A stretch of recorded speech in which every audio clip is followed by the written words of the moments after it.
एक बार अपने पिता को समझा दिया कर कफन। हरिश्चंद्र कहने लगे तारा कर कफन तो चाहिए चाहिए, क्यों? जिस दिन पानी उठाने का घड़ा उठाने का सवाल हमने किया था तो तुमने कहा था मेरा धर्म नष्ट हो जाएगा।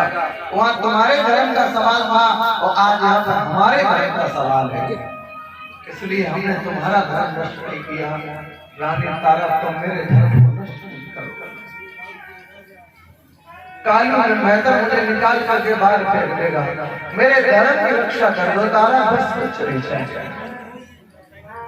आधी साड़ी को फाड़ा और फाड़ने के बाद आधी साड़ी महाराज को करके रूप में प्रदान कर दी और आधी साड़ी का बेटे ने कफन बनाया।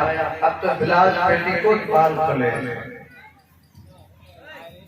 हरिश्चंद्र ने कहा तारा मेरा पुत्र।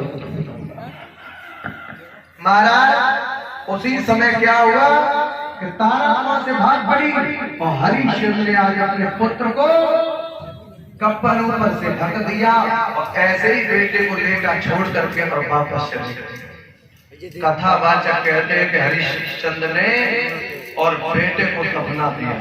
बताओ जिस आदमी की अस्थि जल जाएगी वो कभी जिंदा हो पाएगा? और आदमी अगर मरा मराया रखा है तो मैं मानता हूँ किसी मंत्र किसी जादू से जिंदा हो सकता है। हरिश्चंद्र ने अपने पुत्र को नहीं जलाया और झूठा कह दिया कि हमने पुत्र को जला दिया। और हरिश्चंद्र लौट करके वापस पहुंचे हैं काशी और मंदिर में पड़ी है वो तारा, मुंह से रक्त निकलना, हाथों से खून, चूड़ियां फूट गई। विश्वामित्र ने काशी में आवाज लगा दी, काशी के लोगों, अरे किसी के बेटे को डसने वाली नाहन मंदिर में पड़ी है, उसका कत्ल करवा दिया जाएगा तो कितने बेटों का हाथ करें।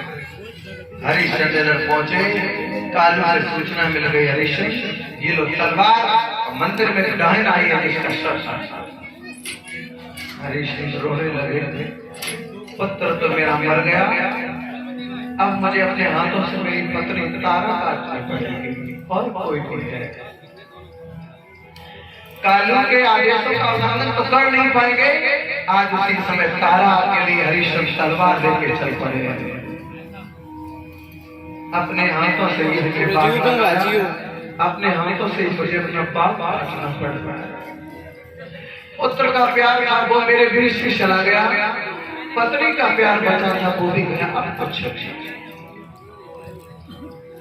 कालू में तो इन्हें तलवार हरिश्चंद्र तारा के लिए बढ़े, इधर लक्ष्मी जी भगवान के पैरों को दबा रहे हैं।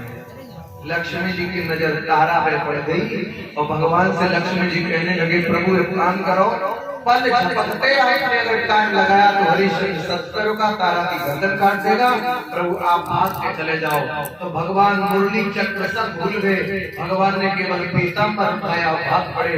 हरिश्चंद्र मंदिर में पहुंचे तो तारा के केशों को उठाया, कहा तारा तू, और तारा को खड़ा किया, यहाँ से तलवार को खींचा है और जैसे तलवार पूरी ताकत से गर्दन में मारने के लिए चले वैसे चक्र सुदर्शन भगवान प्रकट हो गए।